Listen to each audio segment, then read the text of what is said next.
For Daniel Brooks, life had finally found its rhythm again.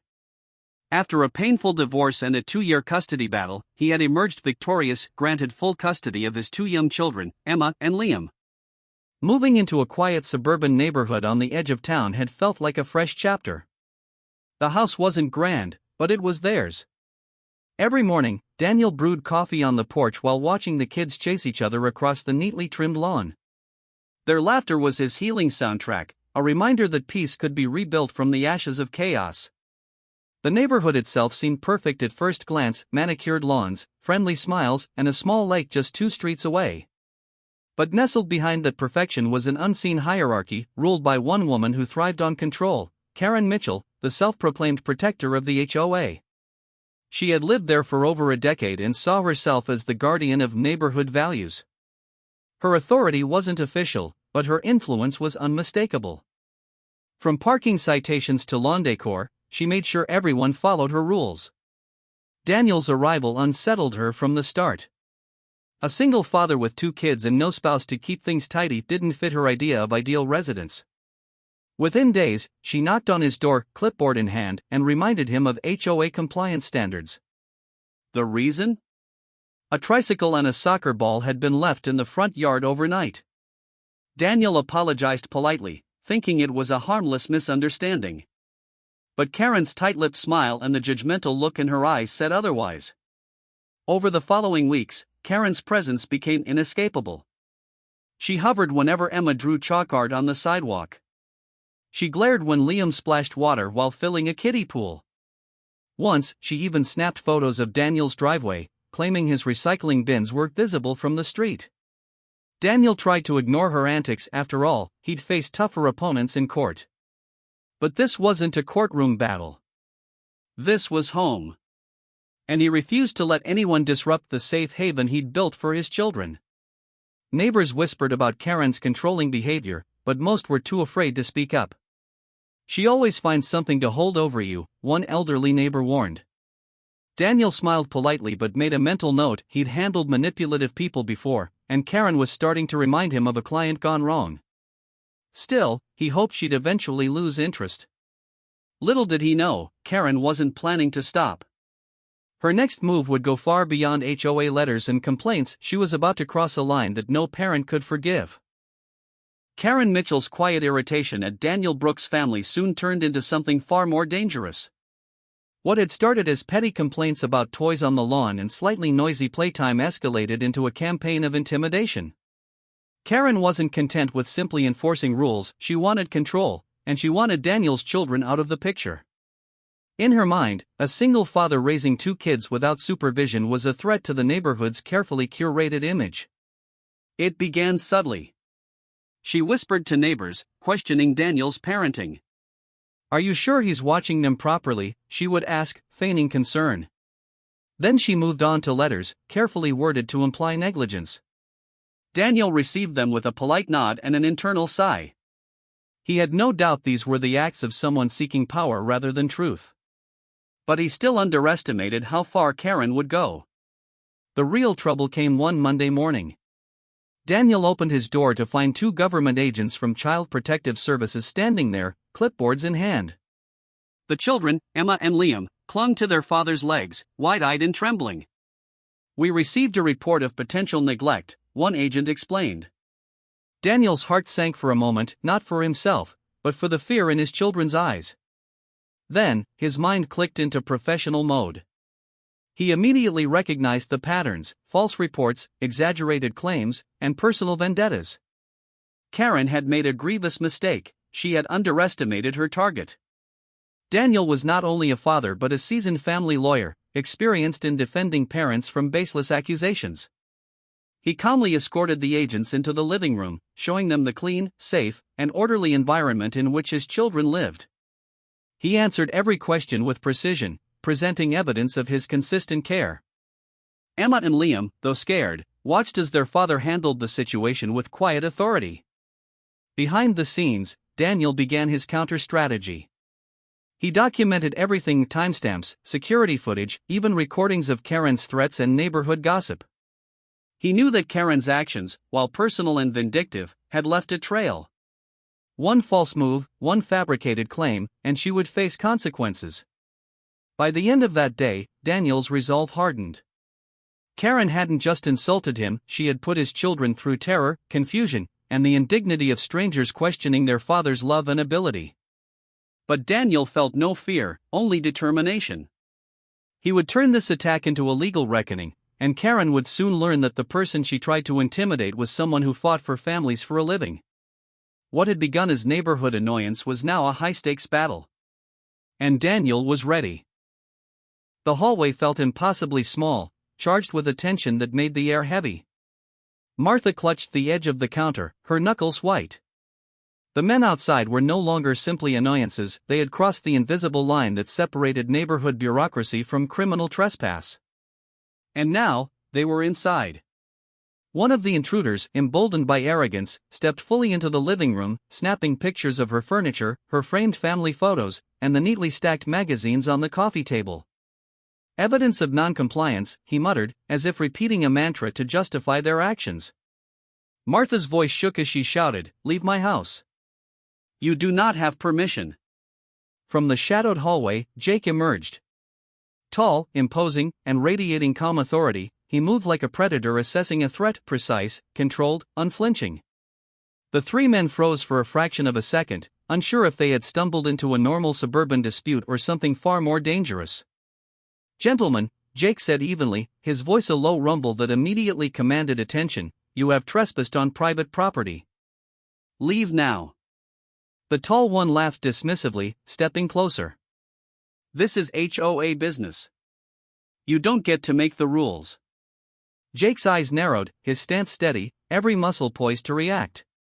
Years of special forces training had taught him one thing: hesitation could be deadly. But he didn't hesitate. He stepped forward, closing the distance with calm precision, and grabbed the man's wrist with a controlled, practiced grip. In a single fluid motion, he twisted and guided the intruder toward the door, careful not to overexert force but enough to assert dominance. The man stumbled, then realized with growing horror that he was utterly outmatched. The other two men hesitated, glancing at each other nervously. For the first time, their confidence wavered. None had expected this, an unassuming suburban house harboring a seasoned warfighter. Martha exhaled in relief, her trembling fingers brushing against Jake's arm. She had never felt safer, not from burglars, not from strangers, certainly not from petty HOA bullies. Jake's gaze swept the room. Calm, measured, commanding. "You've got one last chance," he said. "Turn around. Leave. Now." The remaining men, confronted with a presence that emanated both authority and lethal capability, took a step back. Slowly, cautiously, they moved toward the door, muttering excuses and protests that sounded increasingly hollow in the quiet living room. By the time they left, the air had changed. The house, once merely a cozy suburban dwelling, now felt like a fortress. Martha knew deep in her heart that things would never be the same. Jake looked at his mother, a faint smile on his lips. "You're safe now, Mom," he said softly. "No one's going to push you around in your own home." The courtroom was tense the morning Daniel Brooks faced Karen Mitchell. What had started as neighborhood disputes had escalated into a formal legal battle, and the room was packed with neighbors, HOA members, and curious onlookers eager to see the outcome. Karen, once confident and domineering, now sat nervously at the plaintiff's table, flipping through papers in an attempt to find footing. Her veneer of control was cracking, and Daniel could see it clearly. Daniel remained calm, composed, and precise, the very image of a seasoned attorney. He began his presentation by establishing the facts, the timeline of events, the complaints lodged by Karen, and the resulting visit from Child Protective Services. He provided time-stamped security footage showing his children playing safely in the yard, evidence of clean home inspections, and testimony from neighbors who had witnessed Karen's aggressive behavior firsthand. Every piece of evidence was meticulously organized, leaving no room for doubt. When it was Karen's turn to testify, her confidence faltered. Under Daniel's skillful cross-examination, her stories unraveled. Statements she claimed were from neighbors were disproven by signed affidavits, and her alleged reports to Child Protective Services were revealed as baseless. Daniel's questions were calm, almost surgical, exposing contradictions and deliberate fabrications in her testimony. The judge's expression hardened with each revelation, clearly unimpressed by Karen's attempts to manipulate the truth. The turning point came when Daniel presented the proof of forged documents and false witness statements. He explained how Karen had intentionally submitted misleading information to authorities, risking not only his family's safety but also government resources. The courtroom fell silent as the weight of her actions became undeniable. Neighbors who had once feared Karen now exchanged glances of disbelief and relief. By the end of the proceedings, the judge's ruling was swift and decisive. Karen was fined heavily, removed from the HOA board, and ordered to issue a public apology.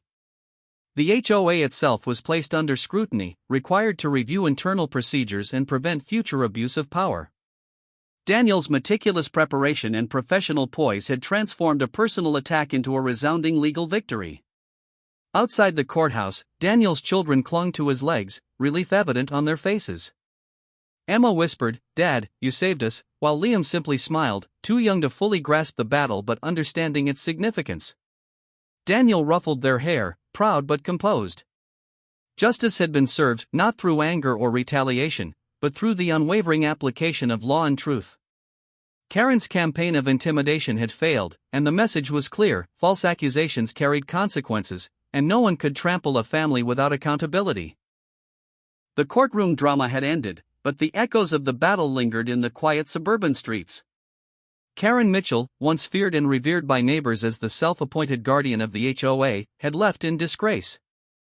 Her reputation was shattered, her influence erased, and her attempts to control Daniel Brooks' family had backfired spectacularly. It was a moment of instant karma, years of intimidation, lies, and manipulation finally meeting their match.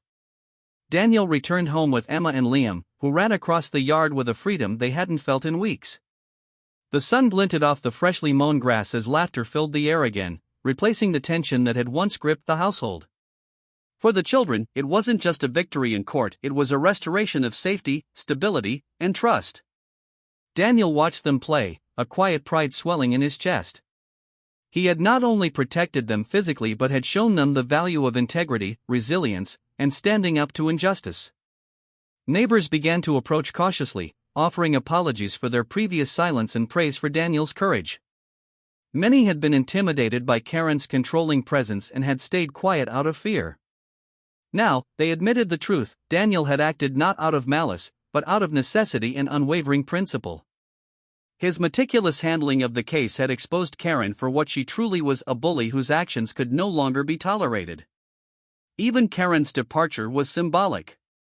She moved out of the neighborhood shortly after the ruling, unable to face the community she had tried to dominate.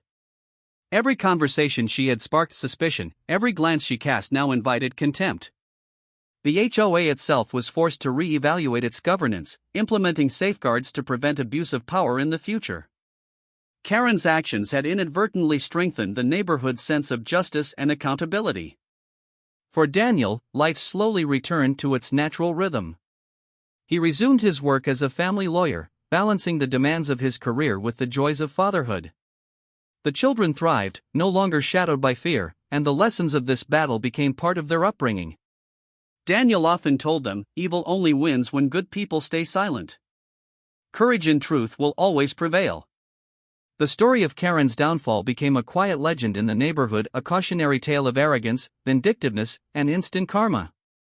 Daniel's family emerged not just unscathed, but stronger, their bonds reinforced by the trial they had endured together. Justice had been served swiftly, lawfully, and completely, and life in the Brooks household moved forward with renewed hope, laughter, and the knowledge that no one could ever threaten their peace again.